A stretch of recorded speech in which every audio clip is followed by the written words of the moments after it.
So a few weeks ago now, we are super late on this, but an indictment came out of a few Russian nationals in the U.S. that accused them of hiring a company and influencers to kind of peddle Russian propaganda in the U.S. And it got a lot of news coverage because there were some huge influencers that were implicated here. Tim Pool was one of them, and then Dave Rubin was another one. Benny Johnson was another big one. Yes, I think the way the indictment is worded, it's either Rubin or Benny Johnson because the way that they deduce it is by the number of followers at the indictment. I see. Yeah, and they both have around the same number of followers. I see. Okay. I want to go through what happened here because the way that this actually worked out is it was another influencer. Lauren Chen. Lauren Chen. Oh my God, I'm so glad you remember the name because I didn't want to have to ruin the segment. Lauren Chen. So Lauren Chen began recording conservative videos on YouTube and social media in like 2016. Yes, under the name Roaming Millennial. Yes, exactly. And she performed pretty well online, and her channel grew and grew and grew. And then by 2021, I think it's March of 2021, her Canadian company that she was kind of publishing all this content under contracted with a Russian state-run company, Russian propaganda company called RT. It used to be called Russia Today. Now it's called RT. And her company contracted with them, and Lauren Chen wrote several op-eds, something like 20 plus op-eds for RT. I did not know she was writing for RT. She was. They listed her as a contributor on their website. Oh, jeez. Yes. And so this was all done through her Canadian company. This was in 2021. So then 2022, big inflection point happens because Russia invades Ukraine. RT gets sanctioned. All of their channels are taken off the air in Western markets. But they are still an important player in trying to spread Russian propaganda and push the narrative of the Russian government. Sure. And mostly to sow discord in countries that oppose Russian objectives, namely the United States, right? So Chen is still on board and working with this company and publishing articles for them. But then eventually, at some point in late 2022, the company reaches out and they're like, we're interested in helping you make a company to kind of expand our operation here. Chen and her husband, Liam Donovan, they eventually, later in 2022 or maybe 2023, I forget exactly when this happened. It might have been like earlier 2023. Yeah. They start a company in Tennessee called Tenant Media. Yes, Tenant Media. Tenant Media is basically completely funded by RT or by the parent Russian state company of RT. And there are a few people, and they're Russian, and I don't know their name. These are the two people that are in the indictment, the ones who are actually directing all of the operations and like the content of Tenant Media. Lauren Chen and Donovan? No, the two Russian nationals. The Russian nationals who work for RT. Got it. So they reach out and they're like, here's what we want you to do. We're proposing that you find some commentators that can act as the faces of this new media company. And they like give them a contract that says, okay, you get a percentage of the deal that you strike with each of the different members of talent, as well as just a payment that we give you monthly from the Russians. Okay. So they go out, and the RT people, like the Russians, give Lauren Chen and her husband, Liam Donovan, they give them a short list of candidates, of like people who could be the face of the company. And so we kind of can assume that Dave Rubin is on there. Tim Pool is on there. Benny Johnson is on there. And they introduce this fake guy or this fake character. Gregorian, right? Yes. Something Gregorian. Edward Gregorian, yes. The Belgian billionaire. Yes, exactly. Belgian financier, basically. They start putting in. They put the Russians get into chats with Lauren Chen, with Liam Donovan, and with Edward Gregorian. Who the funny thing is, Chen and Donovan know the whole time that there is that they're dealing with the Russians. They're fully aware. Yes. They're fully aware. They're like caught like Google searching the time in Moscow at a certain point. Oh my God. It's so funny how like most of the emails misspell Gregorian. Most of the emails from him, there's supposed to be 2 N's at the end of the name, but they only do the 1 awesome. N. Yeah. Or like during, so, okay, wait. Keep going. So they're talking, put the group chat Edward Gregorian. Yes. How does Edward Gregorian, how does he fit into getting Tim Pool and Dave Rubin signed up for Tenant Media? He's a big part of it because he's the investor. Right. He is the one who they're like, so we've got this investor. He's going to help us set up this company. And Tim Pool and Dave Rubin, or at least one of them, if not both, are kind of like, I want some more information about this guy. Yes. Because I can't find anything on him. And this, I think, is just a really funny part of the story because, like you're saying, Lauren Chen looks him up and she's like, I can't find anything on him. I can't give you anything. And I'm sure she's like, oh, God, no, this is a fake person. The Russians are fucking with me. So she's like, I need you to give me something that I can show these influencers to get them on board. They fabricate some CV for some Edward Gregorian dude. I saw the picture of it. It's very well done. Like it looks like a picture of him like on a private jet with all the text overlaid on it. He's like a philanthropist, it says. Here's the funny thing. The indictment specifically cites that one of Lauren Chen's problems when she sent the CV was that one of the commentators was hesitant to work in the venture because the CV mentioned that Gregorian worked on social justice. Oh my God. And they're like, that's liberal wording, and we want to make sure we're doing a conservative project here. Oh my God. Yeah. And like, it's like, wait, I think, and then I think they might have said like that means something different in Europe or something. Yes. But oh my God. Yeah, so they smooth it out. Poole gets on board. Rubin gets on board. Do we know how much money they were making off these deals? Yes. For one of them, it was like $400,000 a month. $400,000 a month. So $400,000 a month. And so how many videos do you think they're posting a month? 4? 1 per week? I think that was it? Maybe because another one was $100K per video. Okay. So $100K per video. Yeah. Okay. I think that was Tim Pool's. Okay. Tim Pool's deal was $100K per video. Yeah. He's posting to Tenant Media 4 videos a month. Something like that, yeah. $100,000 a week. And these videos that he's posting over to Tenant Media, they're not even fully licensed. It's not owned by Tenant Media.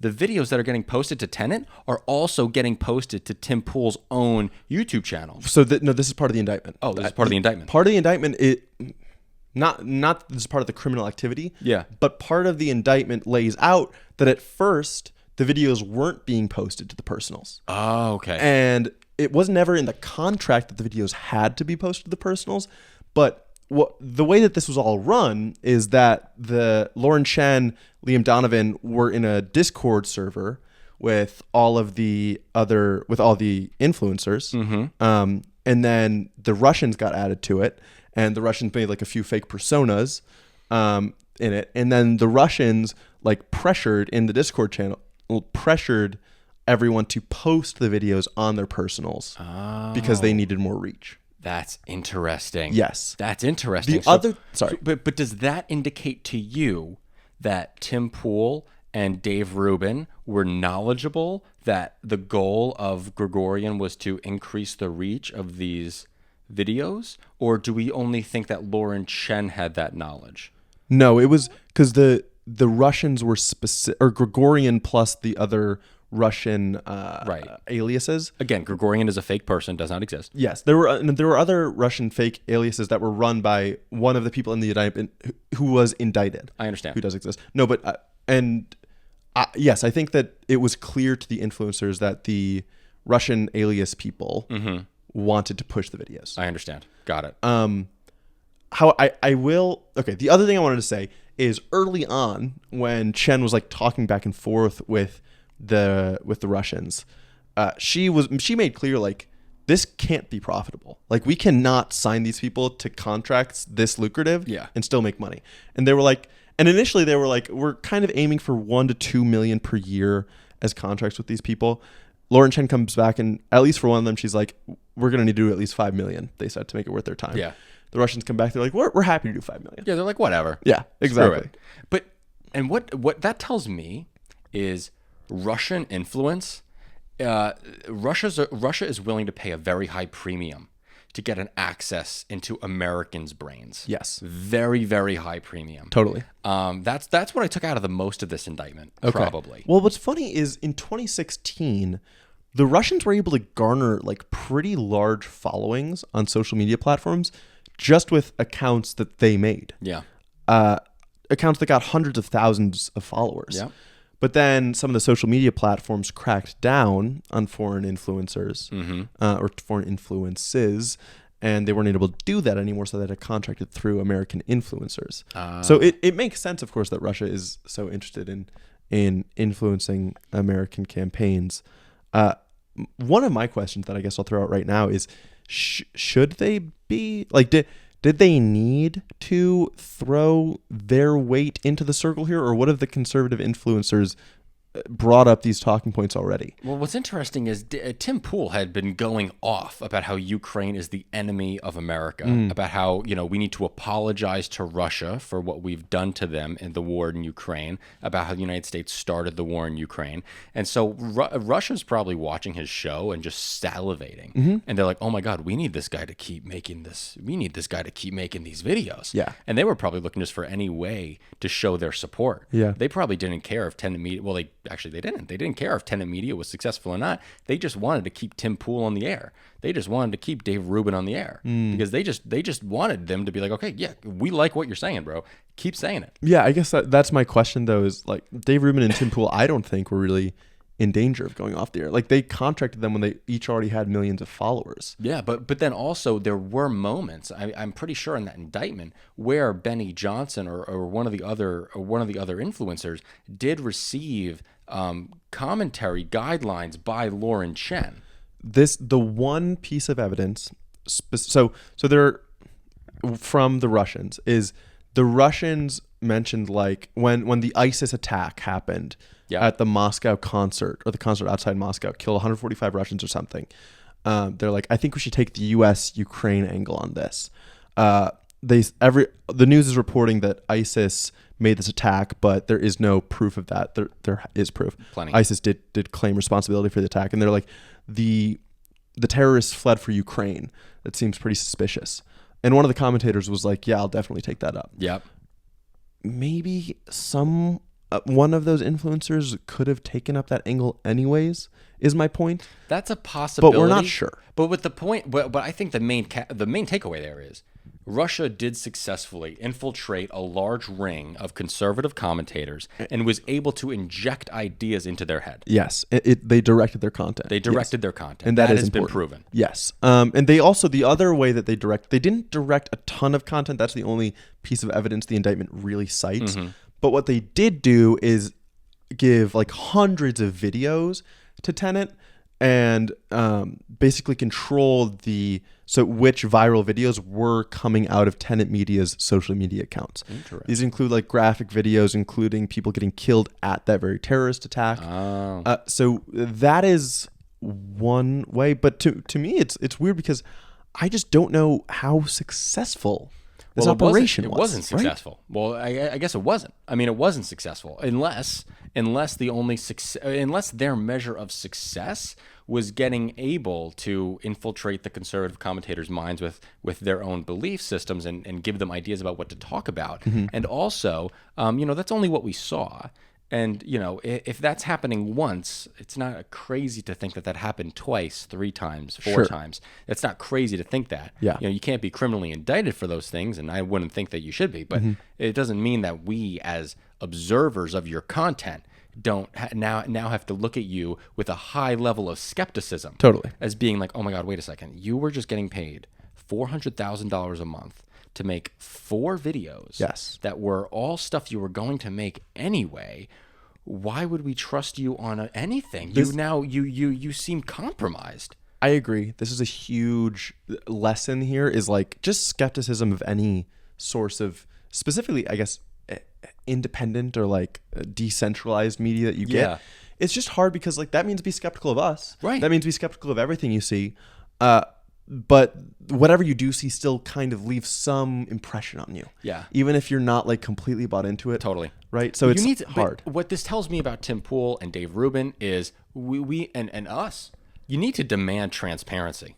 Okay, if you start seeing these guys loaded buying massive houses like Tim Pool and Dave Rubin have, you don't make that much money on YouTube, dude. Where are they getting the money from? And that's something that should be asked and should be demanded from their audience of an explanation. The one, okay, I agree. The one other point I want to talk about here is a lot of like liberal influencers are like, haha, these conservative influencers are idiots. They're either malign actors or they're idiots because they didn't realize that they were being funded by Russia. Yeah. I think you can, so there's a little bit of credibility to that because it's like, yeah, if you did look up Edward Gregorian, you saw that he didn't exist, right? Like if you really wanted to dig in and question this, it was clear that there was something up. But also, for me, if I'm curious about it and I dig, and what I get back is the CV, even if the CV is kind of questionable, but I'm being offered $400,000 a month. Yeah. I'm going to be pretty open to joining an organization or an initiative that is also already pretty aligned with my ideology. Yes. I mean, that makes sense, I guess. I mean, no, that makes sense. I would be skeptical about getting $400,000 from anybody. Sure. Right? And you'd be skeptical. Yes, and you would be like, true. you'd be like, wait a second, you're giving me that money for what? Yeah. And you'd have to think like, okay, what are they gaining from me? But I understand where you're coming from, because I think the avenues you're going down is the Russian propaganda and the conservative commentary was one and the same anyway. Exactly. It was one and the same. It's not that far apart. So it's like, okay, so I'm mostly going to be talking about this, and maybe they want to like shift what I say occasionally, but mostly I'm just going to make one more video of the same shit that I'm already talking about and get $400,000 a month more. Unbelievable, dude.